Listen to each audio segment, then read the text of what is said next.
La commissaire de l'Union européenne chargée de la coopération internationale et de l'aide humanitaire est depuis ce matin à Bamako. Kristalina Georgieva est venue exprimer la solidarité de l'Union avec le peuple malien.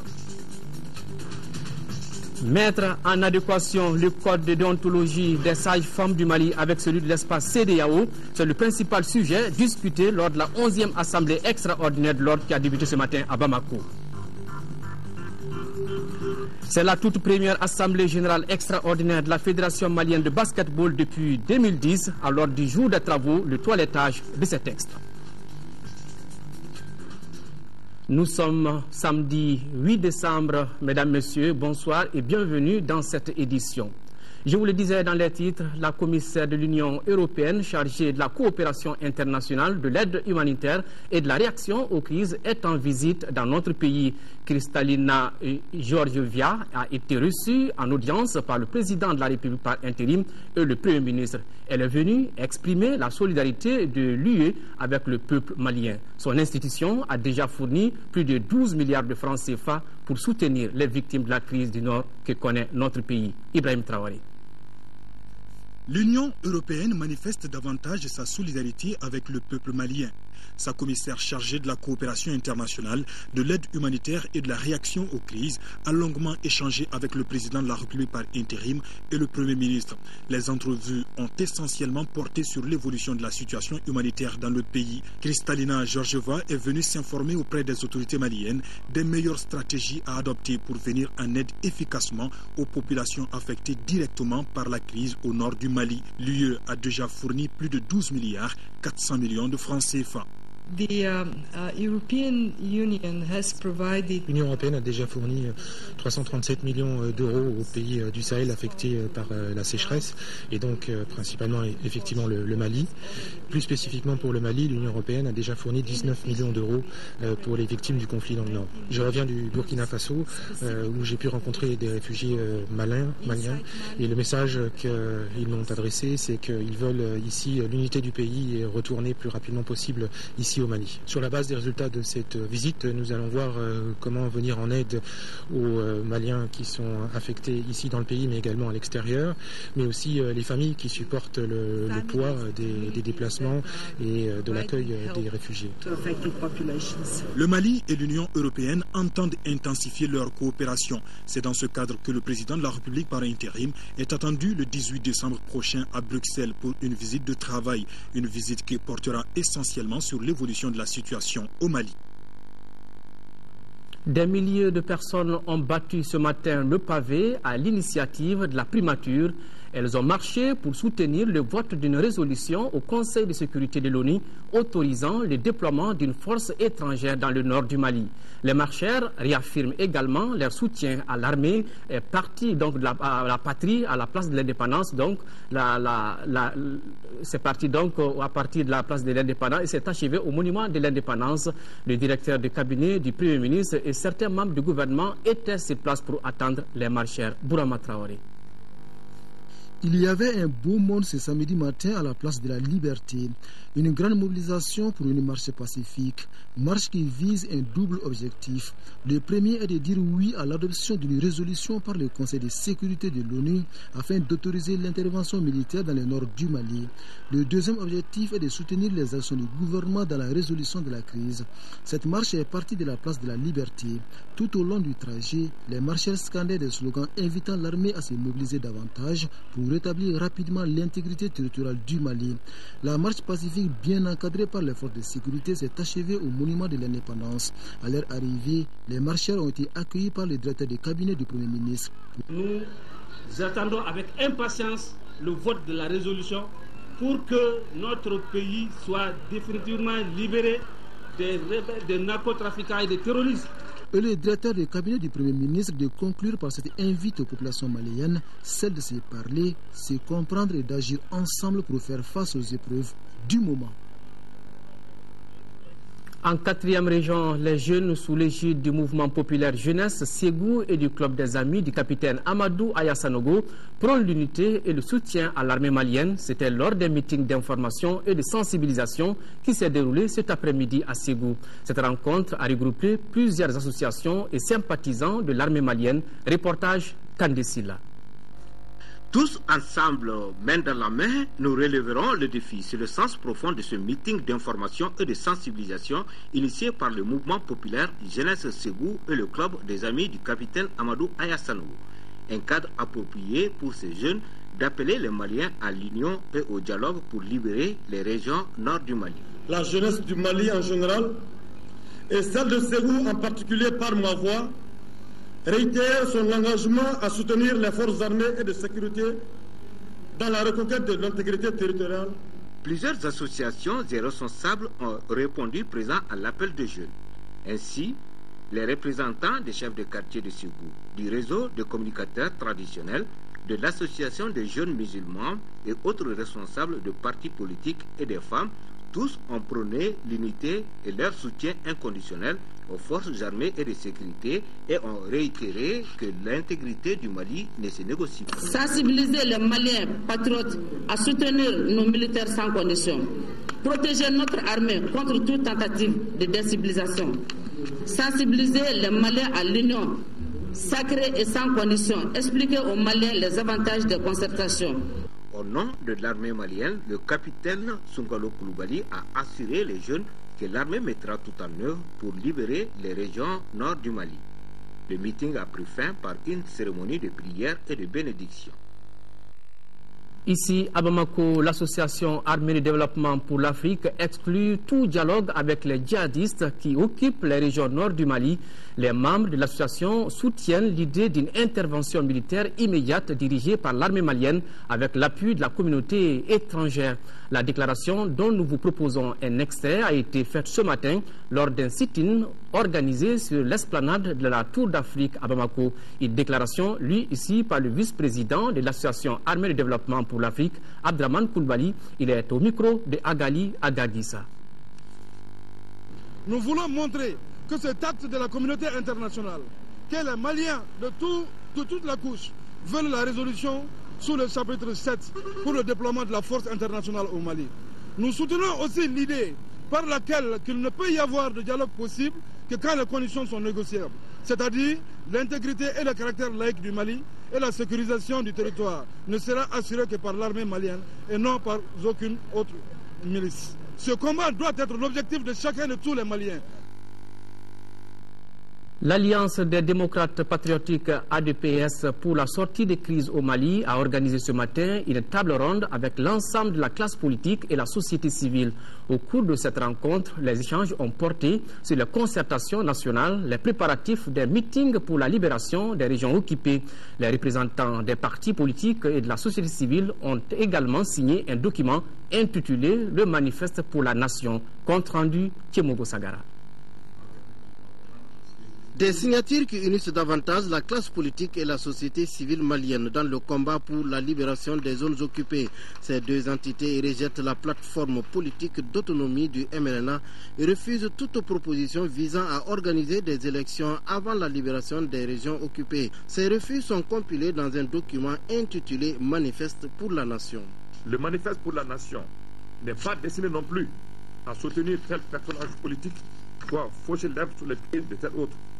Pas plus qu'à avancer ou à freiner les ambitions politiques de qui que ce soit. Sans avoir valeur de mandat impératif, il se veut toutefois une source d'inspiration pour les décideurs nationaux et la communauté internationale. La classe politique et la société civile entendent organiser un meeting unitaire pour la libération des zones occupées du Mali le 15 décembre, c'est-à-dire après la tenue des concertations nationales. Nous aurons l'occasion d'échanger sur les prochaines concertations nationales, particulièrement sur les voies et moyens de sauver ce qui peut être encore sauvé à une heure aussi tardive, afin que les Maliens et les Maliennes puissent y entrer unis et demeurer unis, en sortir unis, non sans y avoir pris les mesures, toutes les mesures propres à rendre plus efficace et plus participative la conduite de la transition et la réalisation optimale de ces deux missions essentielles. On prépare à cette table ronde IBK Mali 2012, FDR, FRDP, CSM, COPAM, ADPS, la société civile et des personnes ressources. Toujours par rapport à la crise que connaît notre pays, le Rassemblement pour la démocratie et la solidarité a tenu ce matin à son siège à Sébenikoro une conférence de presse. Cette rencontre qui avait pour thème le RDS face à la problématique de la restauration de l'intégrité territoriale s'inscrivait dans le cadre de la commémoration du 9e anniversaire de ce parti créé le 8 décembre 2003. Elle visait à attirer l'attention de la communauté internationale sur la crise que traverse le Mali. Reportage Abdraman Maïga. C'est par une conférence de presse qu'a débuté cette journée commémorative du 9e anniversaire du Rassemblement pour la démocratie et la solidarité RDS. Elle avait pour thème le RDS face à la problématique de la restauration de l'intégrité territoriale. Par ce thème, le responsable du parti qui a vu le jour le 8 décembre 2003 veut attirer l'attention de la communauté internationale sur la crise que traverse le Mali. Une crise qui handicape tout processus de développement. Face à cette tragédie, il nous revient de nous unir comme un seul homme, en taisant nos divergences et en nous dépassant pour sauver l'édifice commun. Le RDS réaffirme son soutien au changement du 22 mars 2012, à la restauration et à l'intangibilité de l'intégrité territoriale. Son adhésion à toute initiative allant dans le sens du changement et du respect strict de l'intégrité territoriale. Il réaffirme également son soutien et sa confiance aux forces de défense et de sécurité. Il est donc honorable que le sang malien, comme toujours, soit sacrifié pour rétablir l'intégrité du territoire malien. Ce 9e anniversaire a également permis au RDS de formuler plusieurs recommandations pour une sortie de crise. Le shérif de Nioro du Sahel, Cheikh Amala Aïdara Dibouye, a réuni ce matin à son domicile une foule pour expliquer aux fidèles la situation politico-sécuritaire que connaît notre pays. Pour le shérif, seule l'unité, l'entente et la concertation entre les fils du pays peuvent amener le Mali à retrouver la paix et la stabilité. Adama Djimde. Ils sont des centaines de fidèles Amalis, hommes, femmes, jeunes et vieux, à répondre à l'appel du shérif de Nioro, Cheikh Amala Aïdara Dibouye. Ce dernier, après avoir remercié ses adeptes, a passé au peigne fin la situation politico-sécuritaire que vit notre pays. Bouye a réaffirmé de façon formelle qu'il ne cherche le pouvoir ni pour lui-même, encore moins pour ses enfants et les autres membres de sa famille. Ces différentes démarches auprès des autorités de la transition se situent dans le cadre de la recherche des solutions à nos problèmes. Le shérif a martelé sans embâche que toutes les décisions concernant le Mali doivent être prises en accord avec les Maliens. Selon ce dernier, la crise du Mali n'aura de solution que par l'entente, l'unité et la concertation entre les fils du pays. Comme on s'y attendait, Cheikh a fait des bénédictions pour que notre pays retrouve sa prospérité et sa tranquillité. La République de la Turquie a procédé ce matin au lancement des travaux de construction d'une mosquée à l'ACI 2000. Bien que le budget ne soit pas encore arrêté, il doit être financé par les frères musulmans de la municipalité d'Ayoub d'Istanbul à travers la collecte de fonds. La cérémonie a été présidée par le ministre des Affaires religieuses et du culte. Nous y reviendrons dans nos prochaines éditions.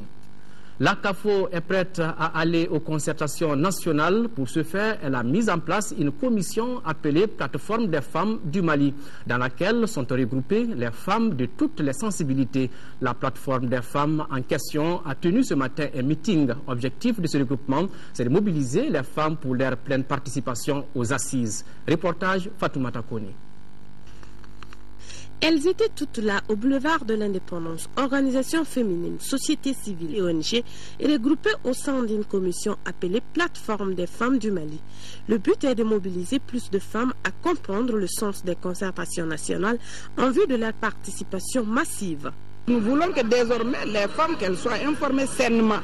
Ce qui se passe, si nous avons l'information, on va donner. Si on n'a pas, on dénonce, parce que normalement, toute information qu'on donne qui concerne la nation aujourd'hui, ça doit se donner aux hommes et aux femmes. Au cours de ce meeting, les femmes ont évoqué leurs préoccupations. Elles sont relatives à la signature des pétitions permettant de défendre les intérêts de celles qui ne seront pas présentes à ces assises. La plateforme des femmes du Mali a formulé également des recommandations. Les femmes du Mali souhaitent la tenue d'assises pour un dialogue social à travers 1. La tenue des concertations nationales inclusives, démocratiques, constitutionnelles et apaisées. 2. Une représentativité effective des femmes au sein de tous les organes de la gouvernance, de la base au sommet, passant par leur implication dans toutes les structures nationales ayant en charge la préparation des étapes de la médiation nationale. À travers ce meeting, les organisatrices demandent aux acteurs politiques et autres sensibilités de laisser les intérêts personnels de côté et d'avoir une vision commune, celle de sortir le Mali de l'ornière. Sur un tout autre plan, le ministre de l'Énergie et de l'Eau a bouclé hier à Ségou sa visite de terrain dans la capitale des Balanzans. Le ministre a constaté la fin des travaux du projet de l'interconnexion du réseau électrique de cette localité. Le poste électrique de Ségou sera couplé à la centrale de Manantali via Bamako. Envoyé spécial à Ségou, Daouda Sidiki Diara, Aliou Touré. À la différence des postes de distribution de tension de Sikasso et de Kouchala, celui de Ségou va être couplé au réseau électrique de Banantali à travers Bamako. C'est le constat fait par le ministre de l'Énergie et de l'Eau au cours de sa visite à Ségou. Pour favoriser ce couplage, le poste électrique de la cité des Balanzans va convertir les 225 000 volts d'électricité en provenance de Ferksedougou en 150 000 volts. C'est pour être en phase avec Bamako. Selon les autorités de la société L'Énergie du Mali, les essais de couplage ont été effectués avec succès, ce qui rassure le ministre de l'Énergie et de l'Eau. Le système d'interconnexion et de transport d'électricité n'est pas à sens unique. De Ségou, nous envisageons de pouvoir fournir l'électricité aux villes qui sont traversées sur toute la longueur d'onde. Parce que c'est difficilement compréhensible que les grandes localités, Koutiala, Sikasso et Ségou, soient interconnectés, et par contre que des villes comme Bla et d'autres villes encore n'aient pas ce système d'assurance. Le ministre a également visité les structures relevantes de son département à Ségou. Auparavant, le chef du département de l'énergie et de l'eau a visité la centrale thermique hybride de Wolé-Sébougou qui permet de réduire la consommation en gasoil. Pour le ministre, ce système doit être élargi à un certain nombre de localités. La capitalisation des soins de santé essentiels dans la communauté était au centre d'une session de briefing qui a regroupé ce matin au ministère de la Communication les hommes de médias et les partenaires techniques et financiers.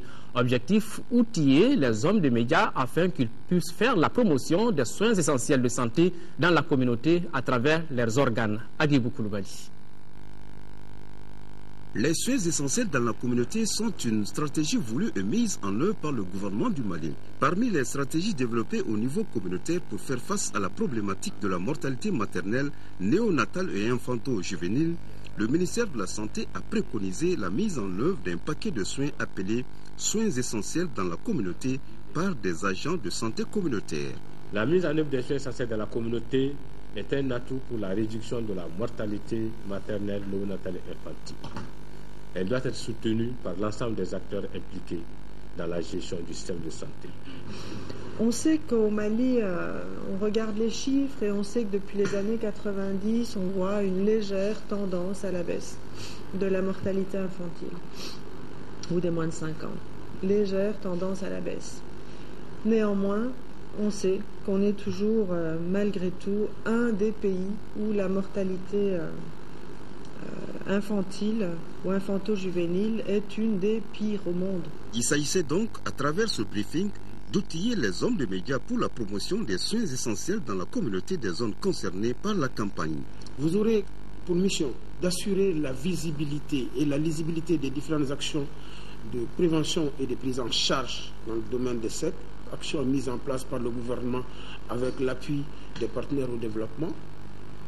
Vous aurez également la responsabilité d'informer les populations à travers vos organes. Au cours de cette rencontre, les participants ont planché sur la communication de la problématique des soins essentiels dans la communauté, le guide national de mise en œuvre des soins essentiels dans la communauté au Mali, la dynamique partenariale USAID-UNICEF, les aspects communicationnels de la capitalisation des soins de santé essentiels dans la communauté.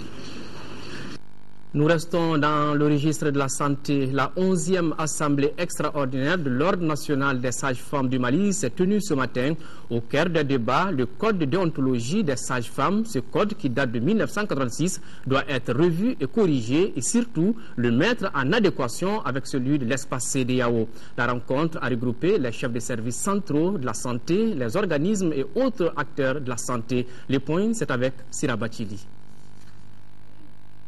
Loin des salles d'accouchement, les sages-femmes se retrouvent pour le rappel de leur mission. Cette 11e Assemblée générale de l'Ordre des sages-femmes du Mali est extraordinaire puisque l'urgence se pose quant à l'harmonisation du code de déontologie avec celui de l'espace CEDEAO. Au sein de la CEDEAO, il y a la mobilité des ressources sanitaires. Pour ce faire, il faut des codes harmonisés pour que tout un chacun cherche à quoi s'en tenir. Il faut une vision commune de ce que c'est que le métier de sage-femme. Qui sommes-nous? Quelles sont nos valeurs? Pourquoi nous sommes là? Notre raison d'être. Il faut que nous-mêmes, en tant que sage-femme, nous le cherchions et que le public aussi cherche. Nous avons un devoir d'information avec le public. L'Assemblée est donc le lieu de faire le point des difficultés, manque de ressources humaines, problème de répartition des sages-femmes sur le territoire, mais il faut signaler la question de disponibilité des sages-femmes, un aspect crucial sur lequel le secrétaire général du ministère de la Santé a insisté.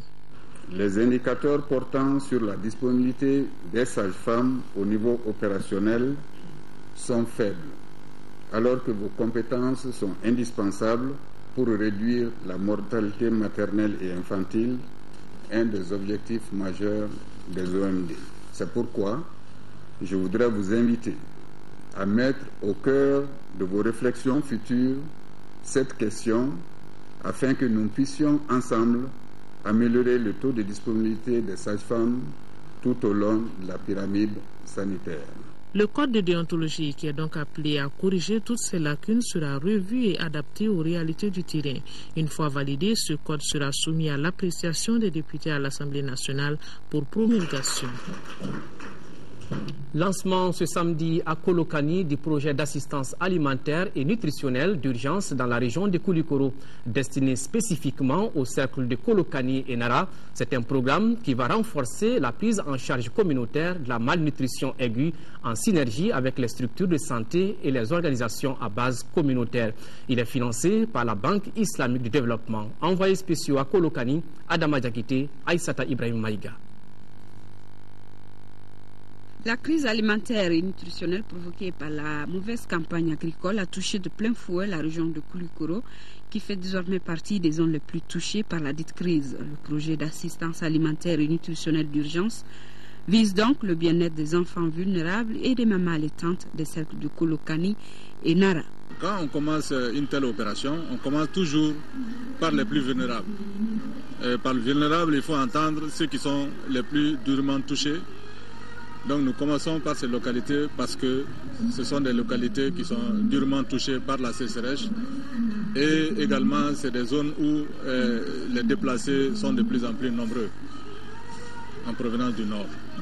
Financée par la Banque islamique de développement à hauteur de 200 millions de francs CFA, cette aide alimentaire d'urgence est exécutée par Islamic Relief. Son objectif est d'apporter un appui alimentaire aux couches vulnérables de ces deux localités. Le projet que nous lançons aujourd'hui s'inscrit dans le cadre d'un changement de comportement des populations en faveur de l'adoption de meilleures pratiques nutritionnelles et alimentaires, ainsi que l'organisation de la gestion autour des structures de santé. Pour atteindre cet objectif, le ministère de la Santé ne ménagera aucun effort pour garantir le succès des interventions. L'on peut ainsi espérer que ce nouveau projet d'assistance alimentaire et nutritionnelle d'urgence réduira le taux de décès liés à la malnutrition. Hors de nos frontières, les élections générales au Ghana se sont déroulées dans le calme et la sérénité, malgré quelques problèmes d'ordre technique liés à l'utilisation du système de vérification biométrique. C'est le constat fait par le président de la commission de la CEDEAO. Certains électeurs qui n'avaient pas pu voter hier du fait de ces problèmes ont accompli aujourd'hui leur devoir civique. L'organisme sous-régional qui a déployé plus de 250 observateurs se félicite de la bonne organisation de ces scrutins présidentiels et législatifs et invite la classe politique et la société civile ghanéenne à accepter les résultats dans les urnes. Je vous propose d'écouter Kadre Désiré Ouedraogo. Il est interrogé par nos envoyés spéciaux Boubacar Touré et Abdul Salam Bambara. D'abord, laissez-moi présenter mes félicitations au peuple ghanéen, aux partis politiques, aux militants, pour ce que nous considérons des élections paisibles. Nous avons vu quel engouement le public avait pour voter, mais aussi la discipline qui a régné dans la plupart des bureaux de vote. Et je crois que ceci est un progrès dans nos processus électoraux en Afrique de l'Ouest. Vous avez constaté également que les élections ont été témoins de l'introduction de la biométrie et nous pensons que c'est un système assez fiable d'identification des électeurs et si ça peut contribuer à l'apaisement et à l'acceptabilité des élections, nous pensons que c'est une bonne chose. Comme dans tout nouveau système, il y a bien sûr quelques petits ratés, mais je pense que c'est des leçons qu'on peut tirer pour les fois à venir. En tous les cas, je souhaite beaucoup de succès au système électoral ghanéen et que ça serve d'exemple aussi aux autres pays de la CEDEAO. Pour ce que nous avons pu observer, nous pouvons conclure que les élections se sont déroulées relativement dans le calme et que véritablement c'était des élections justes, transparentes pour ce que nous avons vu, malgré quelques petits incidents qui ne sont pas de nature à entacher donc la crédibilité des élections. Nous pensons que dans l'ensemble, le processus s'est très bien passé. Retour ici à Bamako, l'école supérieure des technologies de management STM vient de mettre sa promotion 2011-2012 sur le marché du travail. La cérémonie de remise des diplômes et de récompenses aux plus méritants a eu lieu ce matin dans l'enceinte du dit établissement. C'était en présence de nombreux invités. Compte rendu, Nando Dambélé. Composé de 58 finalistes en management, finance, comptabilité, marketing, journalisme, communication, informatique, pour ne citer que cela, pour l'obtention des diplômes universitaires de technologie, de licence, de maîtrise et de master. Ces promotions ont pour parrain Mamadou Samake, directeur régional pour l'Afrique de l'Ouest de Rangold et Ressources Limited. Cette cérémonie de remise de diplôme est certainement un couronnement qui justifie à votre endroit les nombreuses félicitations que vous allez recevoir. Mais au-delà, elle doit être aussi l'expression de la gratitude et des remerciements pour vos parents. Une manière pour nous de dire merci aux professeurs qui, au-delà de l'enseignement, ont été pour nous des coachs, des amis pour certains. Ces professeurs qui n'ont ménagé ni leur temps, ni leur effort pour renforcer nos capacités, nos connaissances. Honnêteté, intégrité et loyauté ont été les maîtres mots du directeur général de l'ESTEM, Anchouman Ndiaye, à l'adresse des récipiendaires. Pour le représentant du ministre de l'Enseignement supérieur et de la Recherche scientifique, c'est un jour particulier pour le monde de l'éducation. C'est le jour où le bon étudiant reçoit son ticket de la main droite, ce jour où le bon étudiant est gai, heureux, léger comme l'air. Ce jour où ses parents sont fiers d'être les siens, où ses amis sont heureux de venir participer à sa réussite. Rappelons que cette cérémonie consacre également le 10e anniversaire de l'École supérieure de technologie et de management qui a déjà formé 1500 cadres, dont 1300 sont déjà sur le marché du travail. Culture à présent, l'Institut français du Mali a vibré hier au rythme du défilé des modes dénommé Carrefour de la mode. L'événement vise à promouvoir l'émergence des jeunes stylistes au Mali. Une dizaine de jeunes talents ont pris part au défilé. Compte rendu, Adama Kodjo. Il s'agissait pour la dizaine de stylistes de mettre en exergue l'artisanat malien dans toute sa splendeur. Le public a pu admirer les différentes tenues vestimentaires, le bazin, les pagnes-wax et autres. Ici, c'est surtout les designs qui impressionnent l'assistance. Bijoux et sacs en cuir allaient de pair avec ces tenues. Carrefour de la mode est un mélange entre tradition et modernisme. Il est également une création qui met en valeur l'art dans toutes ses dimensions et le savoir-faire africain en particulier. Ça contribue à la promotion de la mode, ça nous donne plus de notoriété et plus de visibilité. Je pense que nous sommes en pleine évolution. Il y a 2 ans encore, j'imagine que ce n'était pas comme ça. Moi, j'ai travaillé sur une robe qui reflétait une couleur du drapeau malien vert, jaune, rouge. C'était pour parler un peu de la crise à ma façon. Ce défilé de mode est organisé par Tom Event en collaboration avec l'association Mali Mode et Sentinelle Sud. L'événement vise à promouvoir l'art tout court. Il offre un cadre idéal d'expression aux jeunes talents du pays. À travers cet événement, nous souhaiterons changer le regard qu'a le public malien sur la mode. Montrer aux Maliens que la mode, c'est une entreprise qui peut contribuer au développement d'un pays. Cette première édition du Carrefour de la mode a été rendue possible grâce à l'appui du Haut Conseil national de lutte contre le sida et l'Institut français du Mali. Sport basketball, la première assemblée générale extraordinaire de la Fédération malienne de basketball s'est ouverte ce matin au stade du 26 mars. Les travaux de cette assemblée vont porter essentiellement sur la relecture des textes. Aïssata Assa Soumaré. Après la minute de silence observée à la mémoire de Abdallah Mohamed Aïdara, ancien président de la Fédération malienne de basketball, l'actuel président Seydou Diawara, à la cérémonie d'ouverture, a salué les efforts de son prédécesseur dont le mandat continue toujours. La saison 2011-2012, certes perturbée par la situation politique et sécuritaire du pays, a enregistré la participation de 5 de nos équipes nationales à des compétitions majeures pour les différentes catégories et l'organisation des compétitions nationales à l'exception de la Coupe du Mali. En dépit donc des difficultés, le bureau fédéral s'est attelé à la relecture des textes comme souhaité par le Conseil national de mars 2010. Et compte tenu de ces textes à relire, il a été demandé de n'inscrire que cette seule activité à l'ordre du jour. Nous, nos textes datent de 2004. Donc il faut bien les mettre en cohérence avec les nouvelles règles et avec l'environnement. Les textes, ils sont faits par des hommes. Et on se rend compte qu'à l'application, il y a des difficultés d'interprétation. Il y a des choses qui ne sont pas prises en compte. Donc il fallait recenser ces points d'innovation introduits et également clarifier tout ce qui peut prêter équivoque dans l'interprétation des textes.